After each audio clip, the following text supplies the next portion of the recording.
ఒక ఊర్లో ఒక వృద్ధుడు ఉండేవాడు. అతనికి ఒక అందమైన గుర్రం ఉండేది. ఈ గుర్రాన్ని అమ్మేయమని చాలా మంది రాజులు అడిగినా ఎంత డబ్బు ఇస్తామన్నా సరే ఈ ముసలాయన అమ్మలేదు. ఒకరోజు ఉదయం లేచేసరికి గుర్రం కనపడలేదు. చుట్టుపక్కల ఉన్న వాళ్ళంతా అక్కడికి చేరి, అయ్యో ఎంత కష్టం వచ్చింది, ఆ గుర్రాన్ని అమ్మితే చాలా డబ్బు ఇస్తామన్నారు. కానీ ఈ ముసలాయన అమ్మలేదు.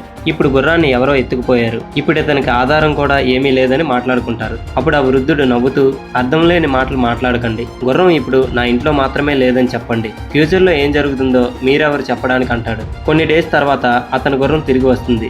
దాంతో పాటు ఇంకో 12 గుర్రాలను కూడా తీసుకొని వస్తుంది. మళ్ళీ ఈ జనమంతా అక్కడికి చేరుకొని, మీరు చెప్పింది నిజమే, ఇప్పుడు మీరు ఇంకా డబ్బు సంపాదించవచ్చు, నిజంగా ఇది మీకు దేవుడిచ్చిన వరం, మేమే అర్థం చేసుకోలేకపోయాం అంటారు. మళ్ళీ ఆ వృద్ధుడు, అర్థం లేని మాటలు మాట్లాడకండి, నా గుర్రం దాంతో పాటు ఇంకొన్ని గుర్రాలను తీసుకొచ్చింది అంతే, రేపు ఏం జరుగుతుందో ఎవరికి తెలుసు అంటాడు. నెక్స్ట్ డే ఈ వృద్ధుడు కొడుకు గుర్రాన్ని మచ్చిక చేసుకోవడానికి ట్రై చేస్తూ కింద పడిపోవడం వల్ల కాళ్ళు 2 విరిగిపోతాయి.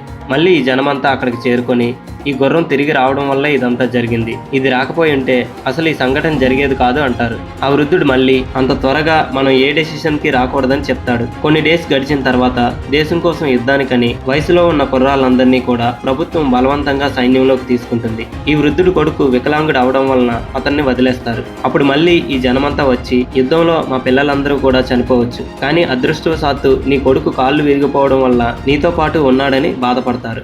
ఈ కథలో మనం తెలుసుకోవాల్సిన విషయం ఏంటంటే, మనకేదో చెడు జరిగిందని బాధపడాల్సిన పని లేదు. ఏమో ఫ్యూచర్లో ఇంకా మంచి జరగచ్చేమో, అలాగని మంచి జరిగిందని సంబరపడిపోనక్కర్లేదు కూడా. ఫ్యూచర్లో బాధ కలిగించే సంఘటనలు ఉండొచ్చేమో. కాబట్టి ఏం జరిగినా సరే బ్యాలెన్స్డ్గా ప్రశాంతంగా ఉండటానికి ట్రై చేయండి.